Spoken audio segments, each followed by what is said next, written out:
আসসালামু আলাইকুম বন্ধুরা, কেমন আছো সবাই? আজকে শুটকির ভর্তা দিয়ে পান্তা ভাত দিয়ে ইফতার করব।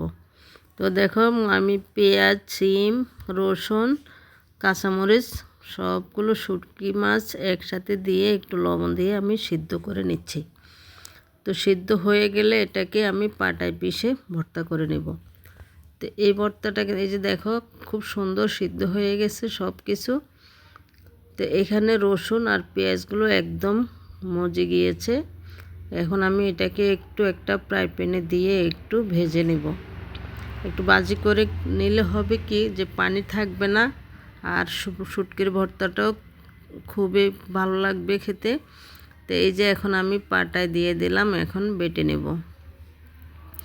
এভাবে পাটায় বেটে ভর্তা করে পান্তা ভাত বা গরম ভাতের সাথেও খেতে কিন্তু দারুণ লাগে।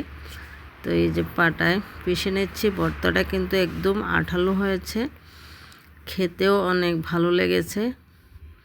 এটা বেশি গরম ভাতের সাথে ভালো লাগে, আমি আজকে পান্তা ভাত দিয়ে খাবো। তো পুরো বাটা বেটে নিচ্ছি। তো এখন দিয়ে দিলাম কিছু ধনিয়া পাতাগুলোকেও পিষে নেব। ফাইনালি এই যে ভর্তা হয়ে গেছে, দেখো দারুণ হয়েছে। কেমন লাগলো ভিডিওটি? ভালো লাগলে প্লিজ লাইক, কমেন্ট, শেয়ার করো।